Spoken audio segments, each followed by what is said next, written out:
नमस्कार मित्रांनो, कल्पना करा संपूर्ण विश्व अंधारात आहे. ना सूर्य, ना चंद्र, ना पृथ्वी, ना आकाश, फक्त शांतता.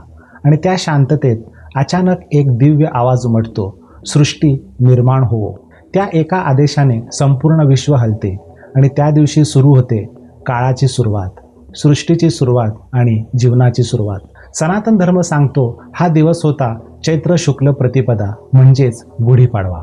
म्हणून गुढीपाडवा हा फक्त सण नाही, तर तो आहे सृष्टीचा जन्मदिवस, धर्माच्या विजयाचा दिवस आणि नवीन जीवन सुरू करण्याचा दिवस. पण आज अनेक लोकांना हे माहीतच नाही. गुढीपाडवा आपण का साजरा करतो, गुढी का उभारतो, कडुलिंब का खातो? आज आपण या सगळ्या प्रश्नांची उत्तरे शोधणार आहोत. आपल्या सनातन धर्मामध्ये भगवद्गीता आणि श्रीमद भागवतम यासारख्या दिव्य ग्रंथांमध्ये जीवन बदलणारे अमूल्य ज्ञान दडलेले आहे.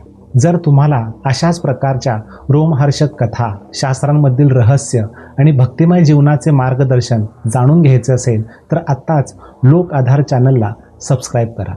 हा व्हिडिओ आपल्या मित्रांना, कुटुंबियांना शेअर करा, कारण कदाचित तुमच्या एका शेअरमुळे एखाद्याच्या जीवनात धर्माची नवीन सुरुवात होऊ शकते. तर मित्रांनो, शास्त्रांमध्ये, इतिहासामध्ये आणि भक्तांच्या जीवनात गुढीपाडवा म्हणजे नक्की काय, त्याचं काय महत्त्व आहे? गुढीपाडवा म्हणजे हिंदू नववर्षाची सुरुवात. हा दिवस येतो चैत्र महिन्याच्या शुक्ल पक्षातील प्रतिपदा तिथीला. या दिवशी नवीन पंचांग सुरू होते, निसर्ग नवीन जीवनाने फुलतो, वसंत ऋतूची सुरुवात होते. म्हणून आपल्या ऋषींनी सांगितले, नवीन वर्षाची सुरुवात निसर्गाच्या नवजीवनासोबत व्हायला हवी. सृष्टीच्या सुरुवातीची कथा आपल्याला श्रीमद भागवतममध्ये पाहायला आणि ऐकायला मिळते. एकदा संपूर्ण विश्व जलामध्ये बुडालेलं होतं. त्या अनंत जलाच्या सागरावरती योगनिद्रेमध्ये भगवान विष्णू विश्रांती घेत होते. अचानक त्यांच्या नाभीतून एक कमळ प्रकट झाले. त्या कमळावर होते स्वतः ब्रह्मदेव. ब्रह्मदेवांनी डोळे उघडले, पण त्यांना काहीच दिसत नव्हतं. ना दिशा, ना पृथ्वी, ना आकाश.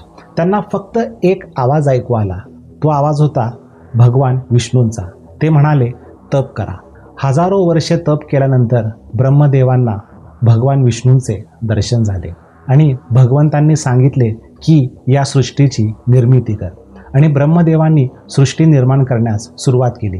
तो दिवस होता चैत्र शुक्ल प्रतिपदा म्हणजेच गुढीपाडवा. भारताच्या इतिहासात एक महान राजा झाला. त्याचं नाव होते शालिवाहन.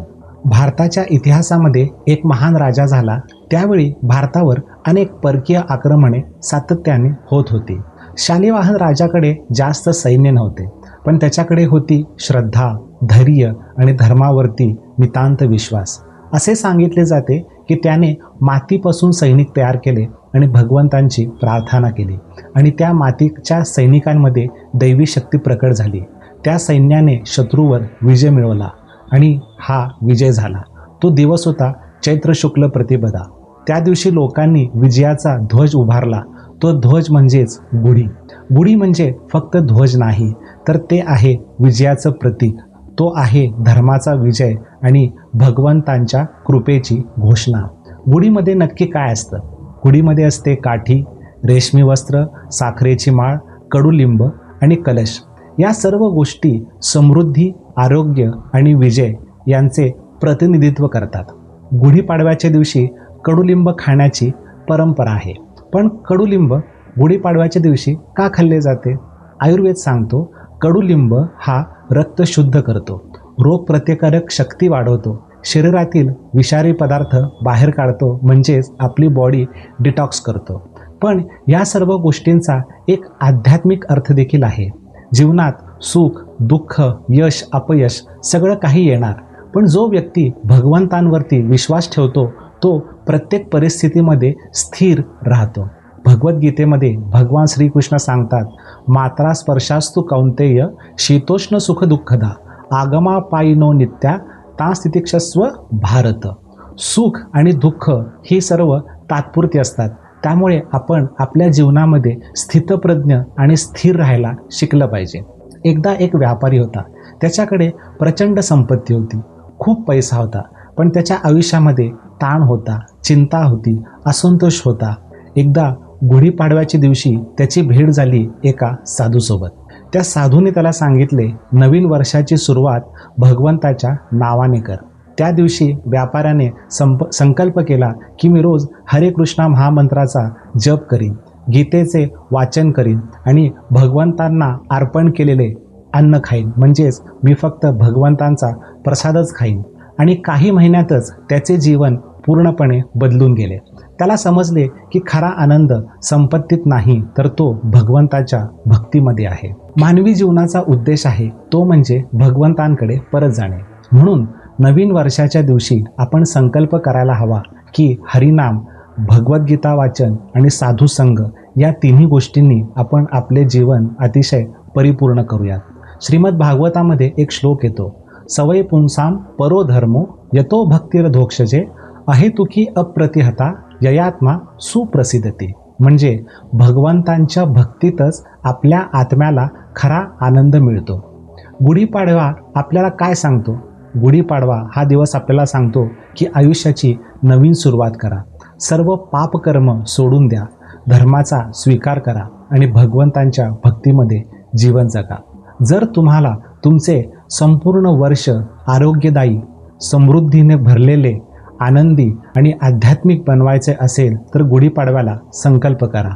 दररोज जप करा हरे कृष्ण महामंत्राचा, हरे कृष्ण कृष्ण कृष्ण हरे हरे, हरे राम राम राम हरे हरे आणि भगवंताच्या भक्तीमध्ये जीवन जगा.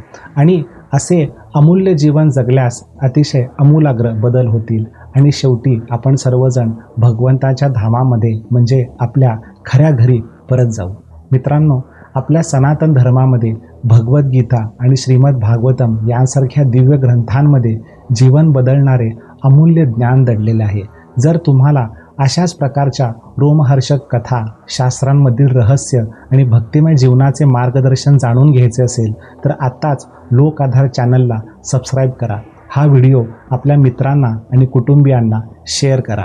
आणि हो, जर भगवद्गीता आणि श्रीमद भागवतावर आधारित एखादा खास विषय जर तुम्हाला जाणून घ्यायचा असेल तर खाली आम्हाला कमेंटमध्ये नक्की कळवा.